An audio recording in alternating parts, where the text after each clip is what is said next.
Dear students, आज हम लोग पढ़ेंगे मैथमेटिक्स। 12th क्लास का मैथमेटिक्स है, ये पार्ट 1 है। जैसा कि आपको देख लीजिए, ये 12th का मैथमेटिक्स है। जैसा कि आपको पता है, हमारे पास मैथ का बुक है और हम लोगों ने, आपको दिखाता हूँ, डिटर्मिनेंट्स में, ये डिटर्मिनेंट्स चैप्टर, डिटर्मिनेंट्स में इंट्रोडक्शन इसका पढ़ लिया है, डिटर्मिनेंट्स पढ़ लिया है, प्रॉपर्टीज ऑफ डिटर्मिनेंट्स पढ़ लिया है, एरिया ऑफ ट्रायंगल्स पढ़ लिया, कोफैक्टर्स पढ़ लिया है। अब पढ़ेंगे ये दो चीज़ बचा हुआ जो है, adjoint and inverse of matrix और ये application of determinant and matrix. ये दो चीज़ को छोड़ के और पूरा ये चीज़ पढ़ लिया, पूरा डिटर्मिनेंट के बारे में पढ़ लिया है। आज हम लोग पढ़ेंगे, मैं इस चीज़ दोनों चीज़ को पढ़ने से पहले हम लोग मैट्रिक्स के चैप्टर मैट्रिक्स पढ़ेंगे, मैट्रिक्स के बारे में पढ़ेंगे, तब हमारा ये पूरा चैप्टर खत्म हो जाएगा। डिटर्मिनेंट्स लगभग कंप्लीट हो चुका है। 2% मतलब 100% में से 2% हमारे पास बचा हुआ है। डिटर्मिनेंट्स में 2% टॉपिक बचा हुआ है और सब कुछ खत्म हो गया। एक्सरसाइज, सारा एक्सरसाइज कंप्लीट हो गया है। अब चलिए मैट्रिक्स, चैप्टर मैट्रिक्स के बारे में पढ़ेंगे। अभी चैप्टर मैट्रिक्स में थ्योरी सबसे पहले हम लोग पढ़ेंगे, इंट्रोडक्शन ऑफ मैट्रिक्स, मैट्रिक्स में क्या क्या पढ़ना होता है वो सब चीज़ों के बारे में पढ़ेंगे। देख लीजिए, हमारे पास मैथमेटिक्स का बुक है। उसके बाद देख लीजिए, इसमें देखिए मैट्रिक्स क्या होता है कि सबसे पहले डिटर्मिनेंट्स को जैसे लिखा जाता था वैसे मैट्रिक्स को भी लिखा जाता है। देख लीजिए, सबसे पहले आपको बताते हैं, ये मैट्रिक्स का सिंबल है, दो बिग ब्रैकेट, मतलब बड़ी कोष्ठ से जो लिखा हुआ रहता है इसको मैट्रिक्स बोला जाता है। ये जब 15, इसको फर्स्ट रो बोला जाता है, इसको सेकेंड रो, मतलब डिटर्मिनेंट्स में ये सब चीज़ पढ़ चुके हैं, और इसे थर्ड रो बोला जाता है। इसी को फर्स्ट कॉलम, सेकेंड कॉलम। जैसे देखिए, आपको पूछेगा, जैसे पूछेगा फर्स्ट रो में कौन क्या है, 15 6 किस रो में है? फर्स्ट रो में 15 और 6, 15 और 6 क्या फर्स्ट रो में है। उसके बाद कॉलम को इसी तरह से हम लोग पढ़ेंगे। देखिए ये सब चीज़ें अभी पढ़ेंगे ना, आप थ्योरी पढ़ेंगे ना कॉपी पे वो सब। उसके बाद ऑर्डर ऑफ मैट्रिक्स दिया हुआ है, डिफिनेशन दिया हुआ है इस बुक में। उसके बाद देख लीजिए एग्जाम्पल दिया हुआ, इस सब चीज़ को पढ़ेंगे। टाइप्स ऑफ मैट्रिक्स दिया हुआ है, इसके बारे में भी पढ़ेंगे, धीरे धीरे करके सब कुछ पढ़ेंगे। अभी देखिए इक्वालिटी मैट्रिक्स मतलब टाइप्स ऑफ मैट्रिक्स दिया हुआ है, सब चीज़ के बारे में पढ़ेंगे। चलिए कॉपी पे से समझते हैं। बुक को कर देते हैं साइड में, बुक को हम लोगों ने साइड में कर दिया है। चलिए कॉपी पे हम लोग शुरू कर देते हैं। देखिए सबसे पहले हमारा मैट्रिक्स क्या होता है, देख लीजिए मैट्रिक्स को हम लोग यहाँ पे सजा के लिख दिए हैं। मैट्रिक्स को, मैट्रिक्स चैप्टर है, मैट्रिक्स को पढ़ेंगे। अभी देखिए सबसे पहले हम लोग सीखते हैं मैट्रिक्स क्या होता है। मैट्रिक्स होता है क्या है कि एक आयताकार सजावट होता है, नंबरों का आयताकार सजावट होता है। नंबर, ये इसमें नंबर भी हो सकता है और सिंबल भी हो सकता है, ABCD। सिंबल नहीं होगा, मतलब अल्फ़ाबेट्स हो सकता है। यहाँ पे देख लीजिए 2 9 2 4 7, मतलब 8 0 12 5 1 3 6, मतलब सभी नंबर को एक सजावट के रूप में लिखे हैं। इसी को मैट्रिक्स कहा जाता है, आयताकार सजावट होता है। और डिटर्मिनेंट में क्या था, डिटर्मिनेंट में वर्टिकल लाइन से सूचित करते थे, यहाँ पे क्या करते हैं बिग ब्रैकेट से, मैट्रिक्स को बिग ब्रैकेट से सूचित करते हैं। और डिटर्मिनेंट्स में जो होता है रो, इसको फर्स्ट रो बोला जाता है, R1, रो 1 हो गया, ये रो 2 हो गया, R2, और ये चीज क्या चीज हो गया, R3 हो गया। उसी प्रकार से ये C1, मतलब ऐसे जो रहेगा ना C1 होगा, इसको कॉलम बोलेंगे। और ऐसे ऐसे जो होगा लाइन के तरह रहेगा, ये लाइन को बोला जाता है। मतलब कॉपी का जो लाइन होता है वो क्या होता है, जो लाइन खिंचा हुआ रहता है इससे इससे, वो लाइन होता है रो को दर्शाता है। और ये सीधा जो लाइन होता है, चौथाई का लाइन जो होता है, ये इसे बोलते हैं वर्टिकल लाइन बोलते हैं, कॉलम बोलते हैं, इसको कॉलम बोलते हैं। ठीक है, इसी को कॉलम बोलेंगे और इसको रो बोलेंगे। आप समझ गए हैं। उसके बाद लेट ए, मतलब इसको मान चुके हैं एक मैट्रिक्स है, मतलब ये मैट्रिक्स को किससे डिनोट करते हैं, बिग ब्रैकेट से, मैट्रिक्स हो गया। अब मैट्रिक्स का डिफिनेशन पढ़ते हैं। डिफिनेशन क्या होता है मैट्रिक्स का, matrix is the form of rectangle, मतलब एक आयताकार होता है। मैट्रिक्स का फॉर्म कैसा होता है, आयताकार फॉर्म का होता है। आयताकार शेप मतलब आकार का होता है, आयत के आकार का होता है ना, आयताकार। रेक्टेंगल मतलब आयताकार। Matrix is a form of rectangle in which elements are arranged in row and column, मतलब इसमें क्या करते हैं ना, अरेंज करते हैं, एलिमेंट्स को अरेंज करते हैं रो और कॉलम में। इसी चीज को डेफिनेशन में लिखे हैं। इसका मैट्रिक्स का डेफिनेशन हो जाएगा। अगर पूछेगा आपसे व्हाट इज मैट्रिक्स, तो आपको लिखना है matrix is a form of rectangle in which elements are arranged in row and column, बस इतना ही लिखना है। उसके बाद इंपॉर्टेंट रिमार्क्स, मतलब सम इंपॉर्टेंट रिमार्क्स, मतलब कुछ महत्वपूर्ण तथ्य, इसके बारे में हम लोग पढ़ेंगे। अभी देखिए इस चीज को देख लीजिए, दिस मैट्रिक्स हैज 3 रोज, मतलब इसमें देखिए कितना रो है, 1 रो 2 रो 3 रो, R1 R2 R3, कितना रो है, 3 रो है ना। तो इसी चीज को लिखे हैं, this matrix has 3 rows, it has 4 column, मतलब इसमें column गिनिए, C1 1, C2 2, C3 3, C4 4, मतलब 4 कॉलम है। तो इसी चीज को लिखे, इट हैज 4 कॉलम। अब देखिए इस ऑर्डर ऑफ दिस मैट्रिक्स, इस मैट्रिक्स का ऑर्डर क्या हो जाएगा, सबसे पहले इसको रो को गिनेंगे, क्या रो है, 1 2 3 है ना, तो 3 रो हो जाएगा। और कितना है, कॉलम 4 हो जाएगा, 3:4 हो जाएगा, मतलब 3 गुना 3 गुना 4, मतलब इस तरह से लिखेंगे 3:4, 3:4 4 लिखेंगे। ये इसका जो है इस मैट्रिक्स का ऑर्डर हो जाएगा 3:4। कॉर्नर में लिखेंगे ऑर्डर मतलब क्या होता है कि नंबर ऑफ एलिमेंट्स, इस ऑर्डर को बोला जाता है नंबर ऑफ एलिमेंट्स। इसको गुना कीजिए 4 या 12, मतलब कितना हो जाएगा, ये टोटल एलिमेंट्स को गिनेंगे कितना एलिमेंट्स है इसमें, तो 12 है। 1 2 3 4 5 6 7 8 9 10 11 12, मतलब इस ऑर्डर ऑफ एलिमेंट को सूचित करता है। Number of elements is 3:4 equals to 12, मतलब इस चीज को दर्शाता है। Number of elements is equal to 3:4 equals to 12, इस चीज को हम लोग लिखे हैं सम इम्पोर्टेंट रिमार्क्स में। अब सिंबॉलिकली मतलब मैट्रिक्स को रिप्रेजेंट मतलब किस तरह से दर्शाते हैं। मैट्रिक्स को हम लोग सिंबल के आधार पे या बिग ब्रैकेट से दर्शाएंगे या कोष्ठ से दर्शाएंगे, छोटी कोष्ठ से ऐसे आकार का, मतलब ऐसे दे देंगे तो इस तरह सजाएंगे, या 2 वर्टिकल लाइंस इस आकार में भी हम लोग, इस आकार में तो एनसीईआरटी बुक में नहीं दिया हुआ है। जैसे 12 के बाद आप लोग बीएससी कीजिएगा या इंजीनियरिंग कीजिएगा, उस चीज में इस रिप्रेजेंट का विवरण किया हुआ है, इस तरह से लिखते हैं। अभी एनसीईआरटी में हम लोग इसी चीज का उपयोग करेंगे, बिग ब्रैकेट का।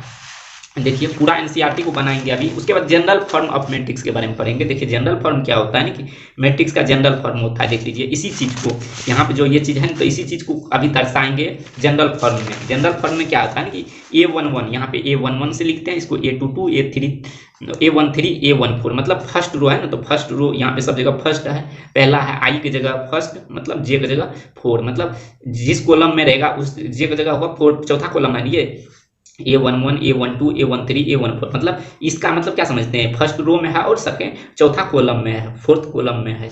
इस तरह से इस चीज को दर्शाए हैं। इसके बाद इधर देखिए A21 A22 A23 A24 A31 A32 A33 A34, मतलब इसमें देखिए कितना रो है, तीन, इसमें देख लीजिए 3 कॉलम है, यहाँ पे 3 गलती हो गया, यहाँ पे 4:3 होता, मतलब 3 रो है, हाँ 3 रो है 4 कॉलम है। पहले रो को दर्शाते हैं उसके बाद कॉलम को लिखते हैं, ठीक है। 3:4 कितना कॉलम है, 1 कॉलम 2 कॉलम 3 कॉलम 4 कॉलम, 4 और रो क्या है 1 2 3 रो है और 4 कॉलम है। इसी तरह से देखिए A32, मतलब इसका देखिए अगर इस चीज का बात करें इस एलिमेंट का, तो इस एलिमेंट कहाँ पे है, A32 को कैसे लिखेंगे, दिस एलिमेंट लाइज इन, मतलब यह एलिमेंट कहाँ है, इन थर्ड रोम। देखिए तीसरा रोम है ना, तीसरा रो, इसको क्या बोलेंगे R1 बोलेंगे, इसको क्या बोलेंगे R2 बोलेंगे, इसको क्या बोलेंगे R3 बोलेंगे। तीसरा रो में है, लेकिन देखिए दूसरा कॉलम में भी है ना, दूसरा कॉलम है तो third row and second column. अब देखिए ये 3 जो है रो को बताता है, रो को हमेशा रिप्रेजेंट करते हैं I से, एंड इसको ये कॉलम में है, दूसरा कॉलम में है तो कॉलम को J से रिप्रेजेंट करते हैं। दिस एलिमेंट लाइज इन, मतलब इसी चीज को लिखे हैं I'th row and J'th column, मतलब J जगह क्या हो जाएगा 2 हो जाएगा और रो कौन सी दर्शाता है I से, ठीक है। अब देखिए नोट में हम क्या लिखे हैं, नेमली मतलब नाम के आधार पर इसको A = मैट्रिक्स, इस चीज को क्या बोलेंगे, बिग ब्रैकेट है तो मैट्रिक्स Aij, मतलब Aij I रो को दर्शाता है और J कॉलम को, यहाँ पे 1:1 होगा, 1 1 होगा, A11 मतलब फर्स्ट पहला ये रो है, पहला कॉलम भी है, तो M = 1 भी होगा और N = 1, it to indicate that A is matrix of order M × N के रूप में दर्शाते हैं, जहाँ पे ऑर्डर को क्या बोलते हैं M × N। अब देखिए टाइप ऑफ मैट्रिक्स में क्या होगा ना कि ये टाइप्स ऑफ मैट्रिक्स क्या होता है, रो। देखिए टाइप्स ऑफ मैट्रिक्स बारे में पढ़ेंगे, कितने प्रकार का मैट्रिक्स होता है। सबसे पहले पढ़ेंगे रो मैट्रिक्स क्या होता है, इसके बारे में सीखते हैं। लेट A = एक ही रो होगा, इसमें गिनिए तो कितना रो है, एक ही रो है ना, एक ही रो है, लेकिन इसमें कितना कॉलम है, 1 कॉलम 2 कॉलम 3 कॉलम 4, 4 कॉलम है, लेकिन एक ही रो है, इसको बोलेंगे एक, जिसमें एक रो रहेगा ना, ओनली 1 रो, उसी को बोलेंगे रो मैट्रिक्स। देखिए यहाँ पे रो की जगह कितना लिखे हैं, 1 लिखे हैं, और कॉलम की जगह कितना लिखे हैं, 4 लिखे हैं। N जो है ना, N हमको कॉलम को दर्शाता है और M जो है रो को दर्शाता है, ठीक है। और इस ऑर्डर कितना हो जाता है 1:4, मतलब इसमें कितना एलिमेंट है, टोटल एलिमेंट 1:4, 4 गुना 1, 4 एलिमेंट, 1 2 3 4, मतलब 4 एलिमेंट है। रो मैट्रिक्स क्या हो जाएगा, it has only 1 row, it is called row matrix. It has only 1 row is called row matrix, जिसमें एक ही रो होगा उसे रो मैट्रिक्स बोलेंगे। जैसे देख लीजिए A = 1 2 3, अब बोलिए इसमें 3 रो है, कैसे 3 रो है, 3 कॉलम है ना जी, 3 कॉलम है, 1 2 3 मतलब 3 कॉलम है, मतलब एक रो है। देखिए ऐसे जो होता है ना कॉपी की लाइन की तरह, इसे रो बोलते हैं, ठीक है, एक रो है। अब चलिए रो मैट्रिक्स तो आप लोग सीख लिए, अब पढ़ते हैं कॉलम मैट्रिक्स के बारे में। कॉलम मैट्रिक्स क्या होता है, जिसमें एक कॉलम होगा, जिस तरह से अभी रो मैट्रिक्स पढ़ेंगे है ना, उसी तरह से कॉलम मैट्रिक्स के बारे में पढ़ेंगे। कॉलम मैट्रिक्स होता है ओनली 1 कॉलम, और रो रो कितना भी हो सकता है इसमें, लेकिन कॉलम एक ही होगा, इसे कॉलम मैट्रिक्स बोलेंगे। देखिए बी इक्वल्स टू 7 6, मतलब बी एक मैट्रिक्स है जिसको बिग ब्रैकेट से दर्शाए हैं, ठीक है। 7 6 8, मतलब इसमें देखिए 7 6 8 कितना कॉलम है, एक कॉलम है, ऐसे गिनिए ना, कॉलम एक है लेकिन रो कितना है, R1, इसको बोलेंगे R2 R3, मतलब रो कितना है, 3 रो है लेकिन कॉलम एक है। देख लीजिए कॉलम एक है ना, कॉलम एक ही है ना, इसे इसे देखिए कॉलम एक है, ठीक है। It has only one column, मतलब इसमें एक ही कॉलम होता है। अब देखिए पढ़ते हैं हम लोग जीरो मैट्रिक्स क्या होता है। जीरो मैट्रिक्स को ही नल मैट्रिक्स बोला जाता है, NULL है नल मैट्रिक्स, और एम्प्टी मैट्रिक्स और वॉइड मैट्रिक्स बोला जाता है। देखिए वॉइड मैट्रिक्स बोला जाता है इसी चीज को, zero matrix, null matrix, empty matrix और वॉइड मैट्रिक्स। इस चीज अभी इस मतलब 12th में null zero matrix, null matrix, empty matrix तक दिया हुआ, वॉइड मैट्रिक्स नहीं दिया हुआ। ये आगे सीनियर क्लास में जाइएगा ना, उसमें सीखिएगा, ठीक है। देख लीजिए लेट मतलब डी इक्वल्स टू, एक देख लीजिए जीरो मैट्रिक्स कैसे दिखता है। जीरो मैट्रिक्स दिखता है जिसमें सारा एलिमेंट, मैट्रिक्स का सारा एलिमेंट जीरो होगा, उसे जीरो मैट्रिक्स बोलेंगे। देखिए डी इक्वल्स टू, डी एक मैट्रिक्स है, डी इक्वल्स टू है जीरो, मतलब मैट्रिक्स को हमेशा बिग अल्फाबेट से सूचित करते हैं। बिग ए से, बड़ी ए से सूचित कर सकते हैं, बड़ी बी से सूचित कर सकते हैं, बड़ी सी से भी सूचित कर सकते हैं, बिग अल्फाबेट से सूचित करते हैं। देख लीजिए टू जेड तक सूचित कर सकते हैं, बिग जेड से भी सूचित कर सकते हैं। अब देख लीजिए डी एक मैट्रिक्स है तो डी को कैसे लिखेंगे, डी इक्वल्स टू 0 0, मतलब सारा एलिमेंट इसका जीरो होगा। ये एक मैट्रिक्स है जिसका सारा एलिमेंट जीरो है। इसका देखिए किस फॉर्म में है, ये स्क्वायर के फॉर्म में है ना, 2:2 के फॉर्म में है ना, 2 मतलब 2 को रो है, 2 को कॉलम है। यहाँ पे 2 रो है लेकिन 3 कॉलम है। देख लीजिए इसमें 3 कॉलम है, लेकिन ये भी 3:3 में है, 3 रो है 3 कॉलम है। इसको भी बोलेंगे नल मैट्रिक्स और जीरो मैट्रिक्स। अब नल मैट्रिक्स जीरो मैट्रिक्स मतलब एक ही चीज हुआ। इसका परिभाषा देखिए, it all elements are zero,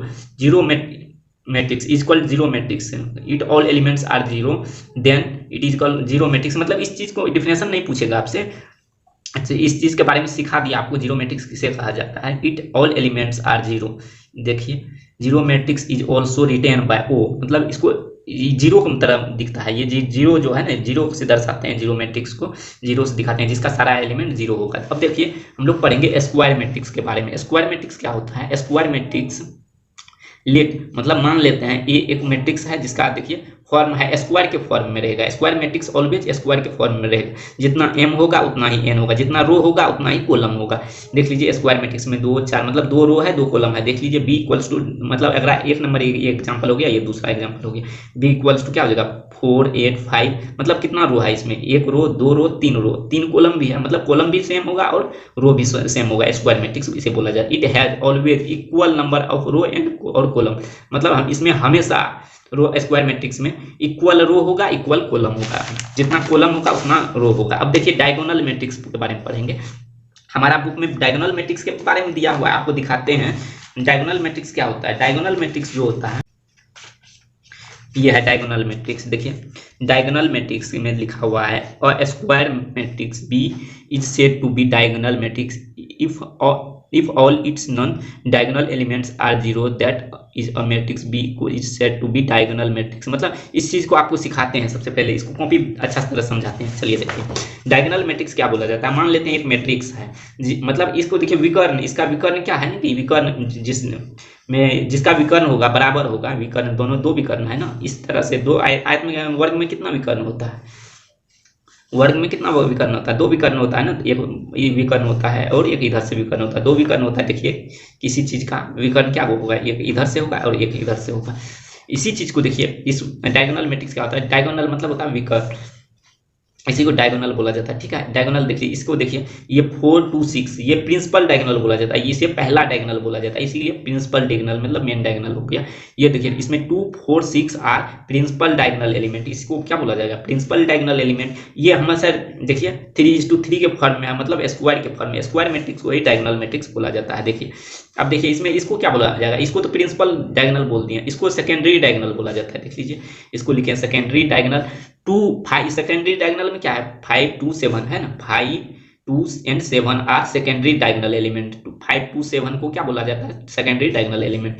इसको सिंबल के आधार पर कैसे लिखेंगे, देख लीजिए सिंबॉलिकली रिटेन एज, मतलब सिंबॉलिक के आधार पर लिखते हैं इसको कैसे लिखेंगे। डी इक्वल्स टू ये मैट्रिक्स है जिसका डायगोनल है 4 2 7 और सारा एलिमेंट्स इसका 0 है। देख लीजिए डी इक्वल्स टू हो जाएगा DIAG, मतलब डायग 427 इस तरह से लिखेंगे, 427 को लिखेंगे। अब देख लीजिए दूसरा एग्जाम्पल में इस चीज़ को दिए हैं, ए इक्वल्स टू मैट्रिक्स 305 है, इसका सारा एलिमेंट और बाकी जीरो है। देख लीजिए मतलब इस 305 मतलब ये जीरो एलिमेंट है, इसको कैसे लिखेंगे, और ए इक्वल्स टू मतलब इस तरह से लिखेंगे 305 मतलब इसका डायगोनल क्या हो जाएगा, 305 एक डायगोनल है, ठीक है। उसके बाद देख लीजिए बी इक्वल्स टू इसका सारा एलिमेंट मतलब दो एलिमेंट जीरो है और एक डायगोनल है, मतलब एक ही एलिमेंट, कम से कम एक एलिमेंट डायगोनल एलिमेंट जो होता है नॉन जीरो होना चाहिए, उसे बोलेंगे। अगर जीरो यहाँ भी हो जाता तो सारा एलिमेंट जीरो हो जाता, तो डायगोनल इसे नहीं बोलते, ठीक है। कम से कम एटलीस्ट वन एलिमेंट इसका नॉन जीरो होना चाहिए। देखिए बी मैट्रिक्स को बी इक्वल्स क्या लिखेंगे, डायग 006, इसका डेफिनेशन इसको लिखेंगे 006 मतलब 0 एक एलिमेंट कम से कम डायगोनल एलिमेंट जीरो होना चाहिए, और बाद बाकी सारा एलिमेंट कुछ भी है इसका जीरो है चाहे नॉन जीरो है, कोई फर्क नहीं पड़ता, इसको डायगोनल मैट्रिक्स कह सकते हैं। Any square matrix is said to be diagonal matrix, किसी स्क्वायर मैट्रिक्स को आपको क्या बोले, स्क्वायर मैट्रिक्स से हो सकता है 3:3 हो सकता है, 4:4 हो सकता है। सबसे पहले आपको स्क्वायर मैट्रिक्स के बारे में पढ़ाए थे ना, सिखाए थे ना स्क्वायर मैट्रिक्स को। देखिए हमेशा इक्वल रो और इक्वल कॉलम होगा, ये इसी प्रकार से देख लीजिए diagonal matrix, any square matrix is to be said to be diagonal matrix, किसी स्क्वायर मैट्रिक्स को हम लोग कह सकते हैं उस डायगोनल मैट्रिक्स है। If at least one element of principal diagonal is non zero, मतलब किसी ये जो प्रिंसिपल डायगोनल एलिमेंट जो है डायगोनल है ना, इसका कम से कम एक एलिमेंट नॉन जीरो होना चाहिए, जीरो नहीं होना चाहिए। देख लीजिए, और सारा एलिमेंट जीरो है तो कोई फर्क नहीं पड़ता है, ये कम से कम एक एलिमेंट यहाँ पे अगर 6 हो जाता है, ये 0 हो जाता है, तो कोई इसको डायगोनल मैट्रिक्स कहा जा सकता है, ठीक है। इसका कम से कम एक एलिमेंट डायगोनल का नॉन जीरो होना चाहिए, इसी को लिखे if at least one element of principal diagonal is non zero, rest all are zero, मतलब इसका सारा एलिमेंट जीरो होना चाहिए, ठीक है। हो भी सकता है या नहीं भी हो सकता, कोई फर्क नहीं। इसी चीज को यहाँ देखिए मैट्रिक्स लिए हैं 400, इसका डायगोनल बताइए क्या हो जाएगा, यहाँ पे ढक दिए हैं, अब बताइए डायगोनल क्या हो जाएगा, 479 हो जाएगा ना, 479। इसी को लिखे हैं एक्स इक्वल्स टू, ये मैट्रिक्स है, मान लिया एक्स, इस चीज को एक्स को क्या लिख सकते हैं, डायग 479। आज का क्लास यहीं तक, और आपसे मिलते हैं नेक्स्ट क्लास में। इसमें नेक्स्ट क्लास में हम लोग सीखेंगे दो मैट्रिक्स को कैसे जोड़ते हैं, कैसे जोड़ेंगे, मैट्रिक्स को ऐड कैसे करेंगे, कैसे सब्ट्रैक्ट करेंगे, उस चीज़ के बारे में पढ़ेंगे। आज हम लोग पढ़ चुके हैं यहाँ तक, देख लीजिए मैट्रिक्स के बारे में, मतलब ये सारा चीज़ पढ़ चुके हैं, यहाँ तक पढ़ चुके हैं। उसके बाद ये भी चीज़ सारा चीज़ देख लीजिए पढ़ चुके हैं, इसके बारे में भी पढ़ चुके हैं, डिफिनेशन पढ़ लिए, ऑर्डर ऑफ मैट्रिक्स पढ़ लिए। मतलब ये चीज़ देखिए वही जनरल फॉर्म है ये मैट्रिक्स का, मतलब ये बढ़ते जाएगा M1 तक, ये सब चीज़ आप पढ़ लीजिएगा थोड़ा बहुत। उसके बाद देख लीजिए सारा चीज़ पढ़ लिए हैं, ठीक है। उसके बाद देख लीजिए टाइप्स ऑफ मैट्रिक्स के बारे में भी पढ़ लिए, ये सब चीज़ एग्जांपल है, इस सब कल सिखाएंगे आपको। टाइप्स ऑफ मैट्रिक्स के बारे में भी पढ़ लिए हैं, किसको स्क्वायर मैट्रिक्स के बारे में पढ़ लिए हैं, रो मैट्रिक्स के बारे में पढ़ लिए हैं, कॉलम मैट्रिक्स के बारे में पढ़ लिए हैं, किसको कॉलम मैट्रिक्स बोला जाता है, डायगोनल मैट्रिक्स के बारे में पढ़ लिए हैं। अब बचा है स्केलर मैट्रिक्स, ये कल आपको आइडेंटिटी मैट्रिक्स बचा है। उसके बाद पढ़ेंगे हम लोग जीरो मैट्रिक्स भी पढ़ चुके हैं, जीरो जिसका मतलब यहाँ पे जीरो ही, इसको नल मैट्रिक्स भी बोला जाता है, और सब नल मैट्रिक्स भी लिखा हुआ है, इसलिए आप लोग को वहाँ पे जिक्र कर दिया। क्वालिटी मैट्रिक्स, उसके बाद ये सब चीज़ एग्जाम्पल बनाएंगे, उसके बाद एक्सरसाइज बनाएंगे, उसके बाद एक्सरसाइज का सारा क्वेश्चन करेंगे। तब तक के लिए आप लोग इस चीज़ को लिख लीजिएगा, नोट कर लीजिएगा सारा चीज़ को। आप लोग से मिलते हैं नेक्स्ट क्लास में। अगर आप हमारे चैनल पे नए हैं तो हमारे चैनल को सब्सक्राइब कीजिए, और बेल आइकन जो दिया हुआ है उसे दबा के ऑल पे कर लीजिए, ताकि नेक्स्ट वीडियो जब डालें अपलोड करूं मैं सबसे पहले आप तक नोटिफिकेशन पहुंचे। चलिए मिलते हैं नेक्स्ट वीडियो में, तब तक के लिए।